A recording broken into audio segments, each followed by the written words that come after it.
Hi guys. So today I wanted to do something a little bit different. We just came into Jinki 27 that goes from the shadow of selfishness to the gift of altruism and the city of selflessness. And I have not really felt this energy yet. I usually feel when we go into a new transit. And for me, that it has been very much just about the Taurus energy. I'm Taurus, and I feel like that has been part of it. Also, Scorpio moon. I'm Scorpio moon that we had this weekend with a full moon in Libra that then went into Scorpio. So I felt very much like my constellations from my birth were here again. And I felt like I wanted to tune into this 27 like right now and see what comes through together with you and hopefully also get comments like last time, what it is I'm forgetting and what more we can say about it. And for me, the 27th is really about nourishment. That's the word that comes to me. And nourishment in the sense that, you know, we care about nourishing ourselves, but we also care about nourishing others. And we care about the collective nourishment that, you know, that humanity is nourished.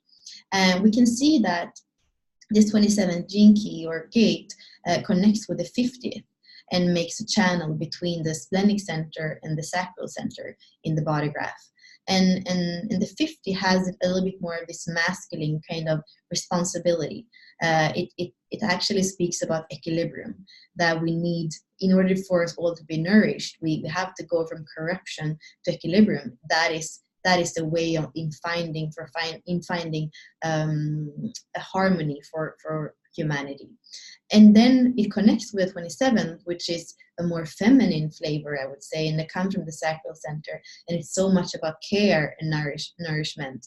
And in the Sacral Center, we also have this warmth and this more feminine, embracing and enveloping energy. So together, it is a responsible channel that cares about the nourishment of humanity and the nourishment about everybody, not only the self-centered. And self-centered could be caring only about the individual or only about the family or only about the tribe.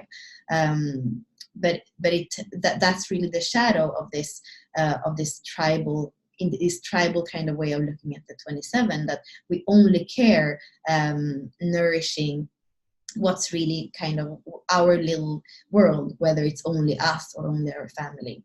And it can also be, the shadow can also kind of erase itself. So it can also be a kind of erasing your own nourishing and kind of erasing your own boundaries and self-sacrificing.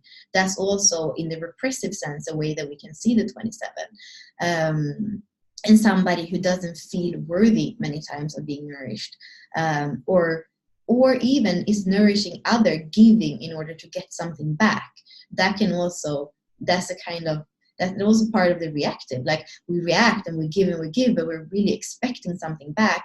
And here we can see it's also connected to the transit we were in 2 weeks ago, the 42nd, that is also in the same Codon Ring, the Codon Ring of Divinity. And it has to do with what we do something because we expect something, we expect something back or an outcome. And this leads us also into the Codon Ring, or the programming partner, where the Codon Ring is the Codon Ring of Illusion. So the programming partner to the 27th Jinki is the 28th. And the shadow frequency is purposelessness. And, you know, when we read Richard's word, it's about a selfish life is a purposeless life. You know, when we only care about ourselves, there is like the bigger purpose is erased. And then the gift frequency and the city for the 28 is about totality and immortality.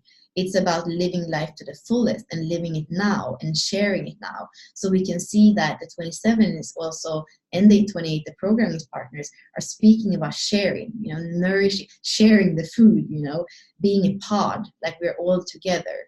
And that's where we find purpose. It's in going together. And the 50th, of course, in that channel as well, is speaking about humanity and the responsibility we have for the whole.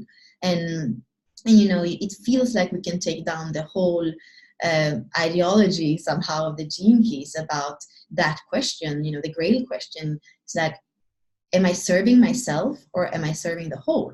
And actually, when we serve the whole, we serve ourselves. And that's the kind of realization, that's part of the awakening, that by serving the whole, we serve ourselves. And that's the journey that we do through our hologenic profile, because we start in our life's work, and then we go around and we see the vocation that fuels that, and we see all these details, and then we come back to the life's work, and then it's our brand, and it's how we serve the world. That's really what the brand is, and fueled by the vocation that, you know, that was our core wound, that we came down here with in our DNA, imprinted in that fractal, but we came here to unwind that wound, and then it's the same as Karen, we become the wounded healer, and the coin flips and it becomes our vocation, and that vocation fuels our higher purpose. It fuels how we serve and what we serve.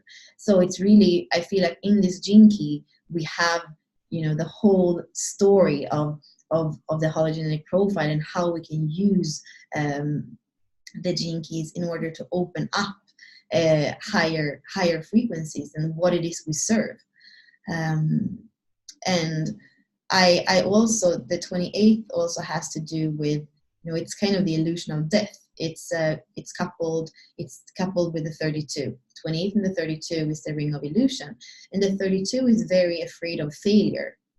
And many times when we are afraid of failure, we push a lot, and we become kind of, it's connected, of course, that's the programming partner again, is the 42.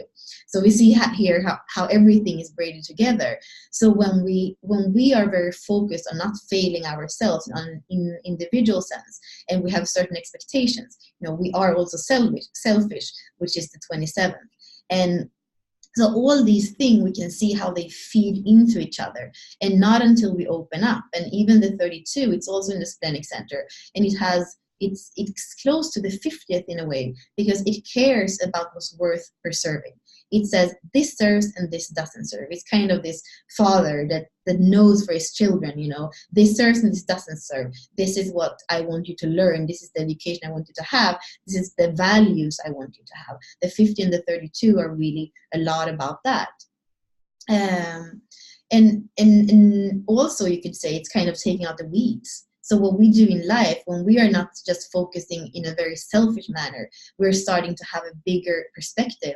And then we can see those little weeds that we have to take out in order for what really matters to grow, and in order for the whole to grow, in order for the whole garden to flourish.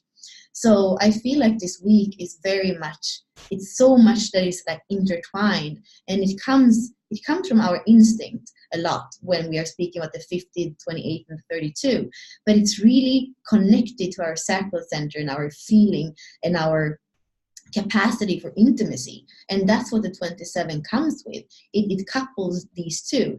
And it's for me, it's kind of coming back to this feminine care, and couple that with not what the fears are, but actually what the discernment is, and going back to our intuition and trust. It's starting to trust instead of having fear, and through that we become beings that serve the whole. We become a pod instead of an individual mind that is striving. And of course, this is also, it's connected to all the other gene keys, the greed in the 50, in the 54, and the immaturity in the 53, like thinking that the race is ours alone. So much to say, actually. So I feel like I'm speaking very fast. So I think I'm going to stop there, and I would love comments. I'm sure that, you know, there are things to clarify, and that there are many more things to say. So please do. Thank you.